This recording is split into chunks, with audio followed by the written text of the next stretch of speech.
trabalha os princípios. Uma agricultura permanente, né? Que vai buscar... A permacultura é um ciclo fechado, né? Onde tem a interligação de todos os elementos. É um conceito usado para indicar que a pessoa se produza de forma sustentável. Permacultura é um conceito que foi criado no início da década de 70 por dois australianos, pelo Bill Mollison e pelo David Holmgren, com o objetivo de ser uma síntese de técnicas visando essa cultura permanente, essa permanência do ser humano nesse planeta.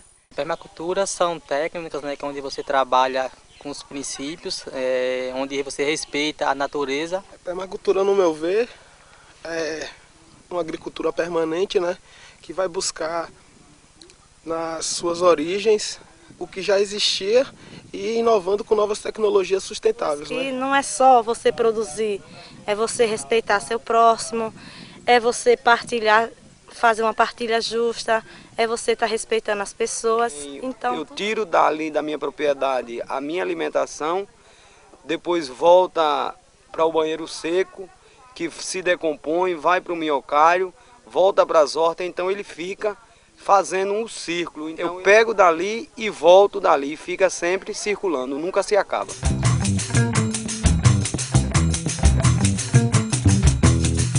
O primeiro princípio ético é o cuidado com a terra. Esse princípio nos remete a essa visão da terra enquanto um grande organismo vivo. Nesse organismo a gente pode ver as montanhas, o rio, as florestas, como órgãos desse organismo. Inclusive nós humanos também somos parte desse grande organismo. O encontro que está sendo realizado aqui no Caldeirão Cercado, ele trata do tema permacultura. E nós estamos trabalhando com os educandos, principalmente a questão do desenho, né, de uma propriedade, de uma comunidade, né, de um espaço de trabalho e de vida, né, coletivo. Vendo aí, praticamente foi plantado, não existia. Lá embaixo é que tem a quixabeira, vocês vão ver, a aroeira, umas árvores maiores que quando a gente tinha palma na parte de baixo, essa parte aqui da frente. Mas de repente são duas realidades bem diferentes. Uma realidade onde a natureza expulsa os nutrientes, né, pela forma dela, barriga para cima, expulsa o nutriente. E do lado de lá, que a barriga para baixo, ela recolhe. Então ela já está esperando, né? E se vai precisar da umidade para que as plantas se desenvolvam, então como a gente recebe esses nutrientes e como a gente vai estocando isso na paisagem, né? Então, de repente, a gente pode fazer uma grande lagoa ou fazer 50 pequenas lagoas que também vão receber. Necessidade dessa casa. Na frente da casa a gente pensou em algumas coisas.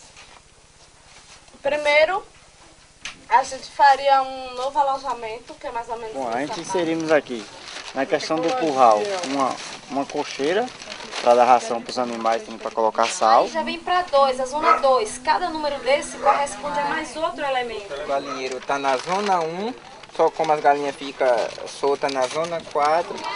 A gente está fazendo uma propriedade modelo, digamos assim. Uma propriedade que seja sustentável, tanto rentável, se falando de financeiramente, quanto uma propriedade que traz alegria para as famílias, que traz entusiasmo, vontade. A gente acabou de fazer um exercício de desenho. Os grupos estão planejando a propriedade a partir da ética e dos princípios da permacultura.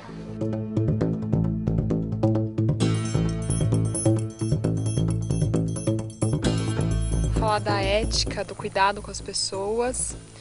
Eu acho que essa ética, ela traz a dimensão das relações humanas, para que se efetive qualquer projeto de sustentabilidade, de melhoria na qualidade de vida. Se a gente não trata das pessoas, se a gente não cuida das pessoas, das relações, muitas vezes a gente vê vários projetos perdendo sentido, né? A coisa da solidariedade, né, do coletivismo dentro da comunidade. Todo mundo se ajudava, a comunidade é muito pobre, mas todo mundo se ajudava e vivíamos em festa. Só que hoje a gente ainda se ajuda, só que com um sentimento meio de eu vou ajudar porque amanhã eu preciso. Eu lembro que o meu pai, a gente sentava para ele contar a história de quando ele era criança, o que ele fazia, minha mãe. E tem muitas histórias engraçadas. E que eu aprendi muito, algumas histórias mesmo também, a questão da roda, que depois desse Formoseiro voltei a valorizar, que eu já brincava de roda. Mas hoje a gente não vê. E hoje a gente ensina os nossos irmãos mais novos, os nossos filhos.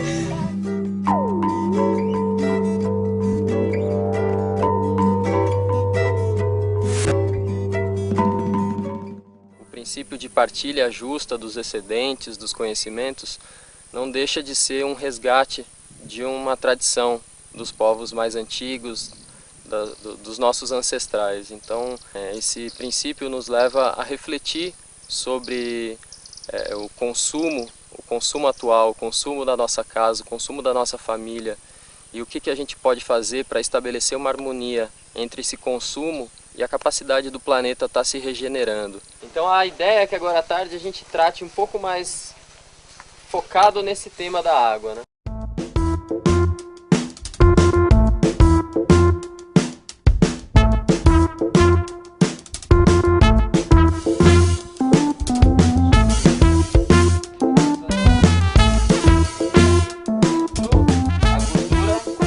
Dela é boiar.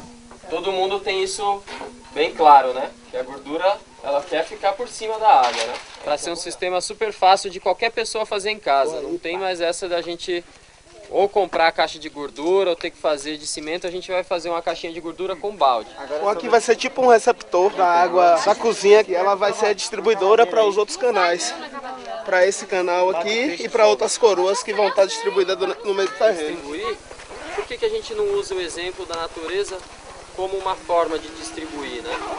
Então a ideia é que a gente crie uma saída, essa saída ramifique em duas saídas e aí a gente vai cimento para compactar aqui, depois vai colocar as alvenarias para fazer uma espécie de um quadrado, que vai ser uma caixa e a partir dessa caixa ela vai encher e vai transbordar água para descer para os outros Aqui pés o pessoal está fazendo uma escavação onde vai pegar a água que vem, a água da pia. Aqui está fazendo uma coroa rodeado desse pé de limão, onde vai ser colocada a matéria orgânica nas lateral e vai receber a água nas bordas para que ele seja beneficiado com a água da pia.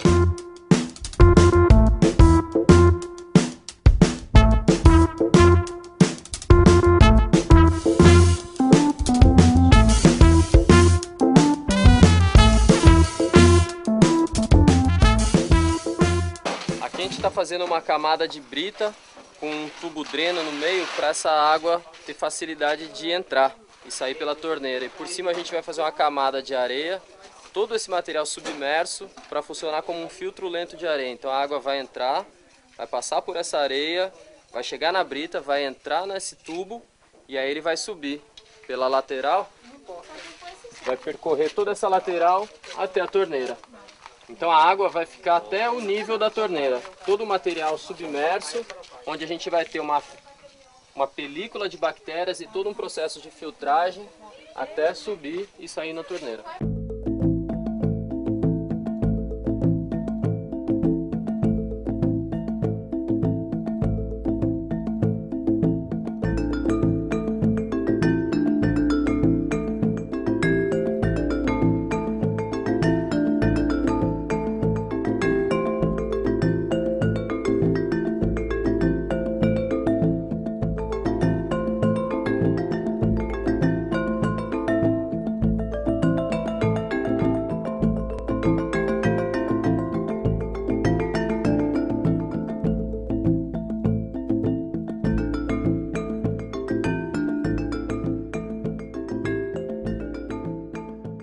É observar tanto a natureza quanto tudo que está à nossa volta, olhando os detalhes e relacionando com a nossa vida. Captar a água das chuvas, silagem, né?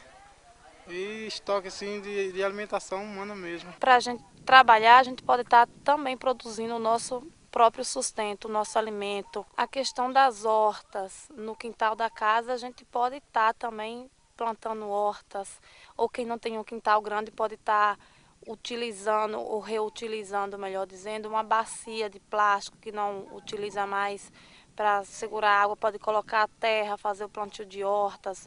Oi, palmeira, oi, palmeira. Oi, palmeira, oi, palmeira.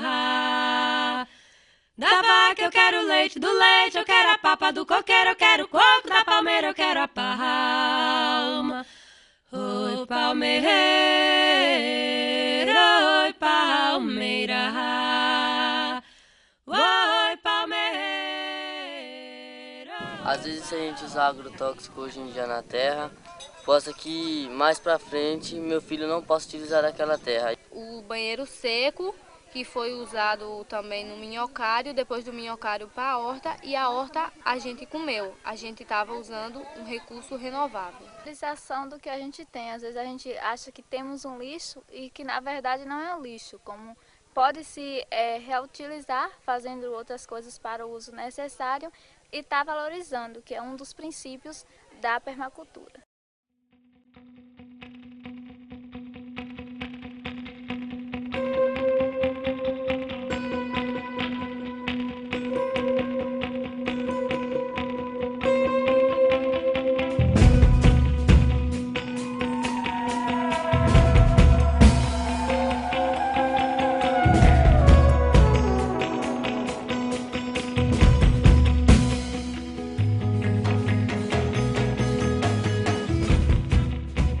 Design, padrões e detalhes, eles se repetem na natureza, são desenhos que eles têm o objetivo de suprir as necessidades, de atender e adequar aquelas certos elementos naturais, como por exemplo, toda a teia de aranha tem os mesmos detalhes, são feitas da mesma forma.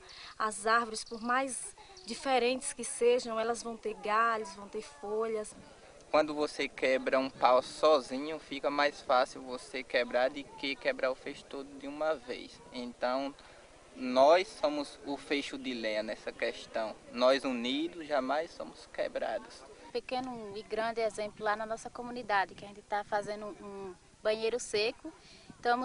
Começamos pedindo material com a própria comunidade, por enquanto está lento, mas vai se tornar grande coisa.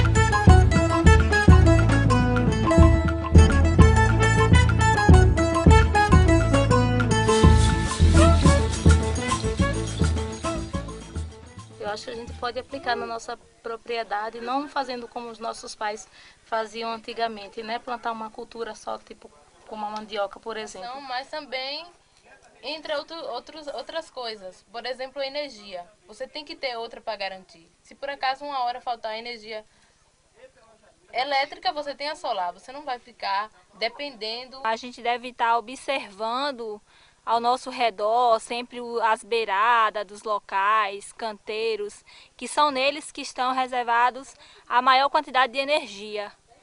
Então a intenção é usar essa energia a nosso favor. Porque o que a gente vai fazer hoje, a gente não tem que pensar no agora, a gente tem que pensar no futuro. O que é que isso vai trazer para os nossos filhos, para os nossos netos e as próximas gerações. A gente tem esse dever de cuidar, né? Então todos os elementos da natureza, eles são renováveis, né? O homem que acaba destruindo um pouco. A permacultura também é uma filosofia de vida. Então ela busca a partir das éticas de cuidado com a terra, de cuidado com as pessoas e partilha dos excedentes e dos princípios, né? Princípios da própria natureza, promover que mais e mais pessoas se empoderem desse conhecimento e vem se tornando uma rede mundial de ativistas, né? Pessoas que estão transformando suas próprias vidas, integrando, né? Assumindo essa responsabilidade, assumindo essa atitude de manejo, de cuidado com o planeta e passando essa informação de pessoa para pessoa.